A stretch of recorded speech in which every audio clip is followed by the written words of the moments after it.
profesor. En esta oportunidad le vamos a hablar sobre lo que es la educación pública entre los años 90 al 2000.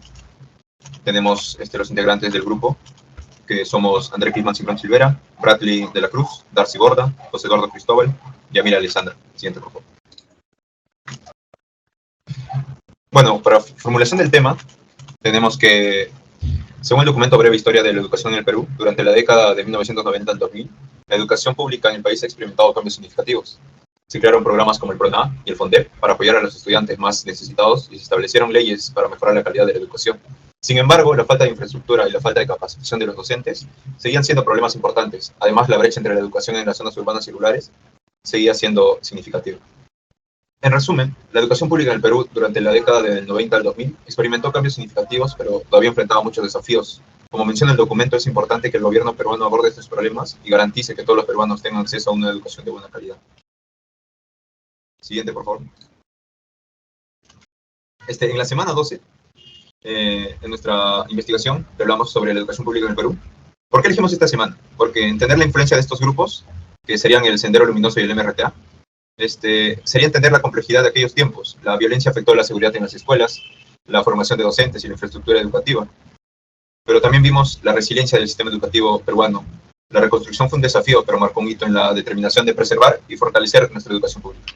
Siguiente. En la semana 14, nos sumergimos en el Perú de Fujimori, explorando el declive del terrorismo y el resurgimiento del autoritarismo. ¿Por qué este enfoque? Porque el periodo dejó marcas indelebles en la educación pública entre el 90 y el 2000. Durante estos años, la estabilidad política buscada también trajo cambios en la educación. Hubo un énfasis en la eficiencia y la descentralización. Pero, ¿a qué costo para la educación pública? Se implementaron reformas algunas con resultados mixtos. La descentralización intentó empoderar a las regiones, pero también presentó desafíos. Las políticas autoritarias influyeron en el contenido educativo y la autonomía de las instituciones. Siguiente, por favor. En la semana 15, esta es una etapa definida por la corrupción y la caída del régimen fujimorista. ¿Por qué abarcamos este enfoque? Porque la corrupción no solo afectó a la política, sino también dejó cicatrices en la educación pública. La desestabilización política impactó directamente en la gestión educativa. La corrupción socavó los recursos destinados a la educación y también la infraestructura escolar. La caída de este régimen también desencadenó un periodo de incertidumbre en la educación.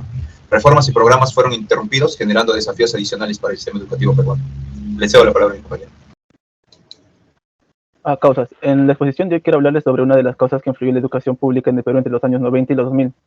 Según el artículo titulado El sistema educativo peruano desde la década de los 90, una de las principales causas que afectó la educación pública en el Perú, según el informe del Banco Mundial, la falta de inversión en la infraestructura educativa fue uno de los principales problemas que enfrentó el sistema educativo en el país, ya que en este periodo el Perú invirtió menos del 3% de su PBI en educación, lo que resultó una falta de recursos para construir y mantener escuelas adecuadas. Muchas escuelas en el país estaban en mal estado, con techos que goteaban, paredes agrietadas y aulas sobrepobladas.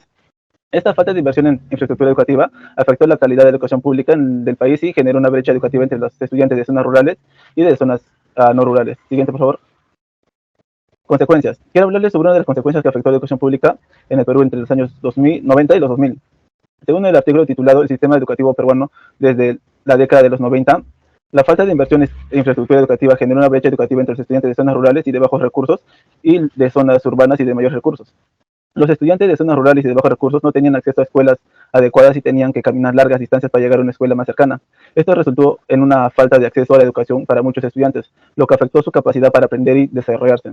Además, esta brecha educativa generó desigualdad en la calidad de educación pública en el país. Los estudiantes de zonas urbanas y mayores ingresos tenían acceso a escuelas mejor equipadas y con más recursos, lo que les permitió tener una educación de mayor calidad. ¿Cuál es el enfoque predominante en la evaluación y medición del rendimiento estudiantil en Perú? ¿Hubo cambios notorios en los métodos de evaluación? Claro, hablábamos antes de lo que son indicadores de la evaluación, que poco a poco ya se ha ido mejorando con esto de la competencias, evaluación por competencia, Juan.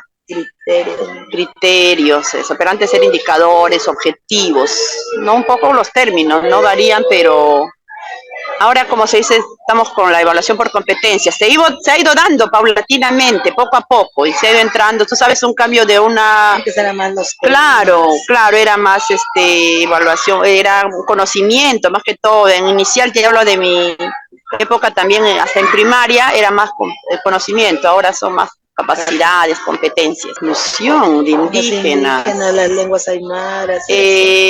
No había tanto. Aquel entonces, al menos en la época, estamos hablando en la época de Fujimori, ¿no? Me acuerdo que con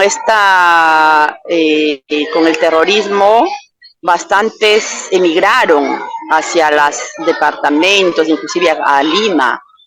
Y acá no hay muy lejos, acá pues cerca Palacio está pues de los Ayanincas. Ahí al menos en esa parte jugaron un papel muy importante lo que es las regiones y los gobiernos locales, que se dieron bastante beneficios, al menos en provincias, a estos grupos con esto del terrorismo quedaron cantidad de huérfanos, niños que no tenían pues cómo solventar sus estudios y les daban becas, les daban, económicamente también tengo entendido de que se les ayudó, canastas, al menos en el sitio donde estaba veía esto. Sí se ha dado en ciertos lugares, no en todo, no sé cómo ha sido. Los cambios en los años 90 en la educación pública fueron remotos, ¿no? Hablamos un poco del año 80-85, donde sufrió el país unos cambios en lo que es el sistema de la educación, tanto afectado por el terrorismo. Y cuando entró el gobierno de lo que es el cambio 90, reiteradamente hubo unos cambios en la educación, ¿no? Tanto en la estructura, en la infraestructura y así, ¿no? Sí se notó. Bueno, ¿y cuáles fueron los programas educativos más sobresalientes implementados en Perú durante la década de los 90 y cómo influenciaron en la calidad educativa? Los programas, en cuanto a la educación, creo que los programas siempre vinieron existiendo, ¿no? Desde los años más anteriores, ¿no? En lo cual la educación siempre ha sido experimento de cada gobierno, literalmente, ¿no? Entonces, a lo cual siempre ha sufrido cambios y ha sufrido algunas cadencias o también unos renombres en lo que es la educación pública. Ok, entonces, ¿cómo se manejó la relación entre el gobierno central y los gobiernos regionales o locales en lo referente a la gestión y financiamiento de la educación pública durante ese periodo? En cuanto a lo que es gestión y financiamiento, lo que se puede notar es que realmente sí hubo cambios, en cuanto, como le dije anteriormente, es la infraestructura, la reestructuración y, bueno, amenamente ahí puede entablar lo que es el tema del sistema del bachillerato, ¿no? Una otra pregunta, ¿cómo se abordó la inclusión de grupos minoritarios o indígenas en el sistema educativo público peruano en los años 90? Remotamente, el tema de la inclusión de programas fue un trabajo, de menos a más, donde no fue tan notorio en su momento, pero ya cercanías a los años 2000 se generó ONGs, de acuerdo a cada gobierno que iba pasando, ¿no? O sea, al año 2000 tuvimos el gobierno de Fujimori, claro, pero ya los proyectos estaban hechos, donde los pueblos aborígenes o indígenas, ¿no? Como usted lo mencionó, ya creo que iban tomando cuerpo.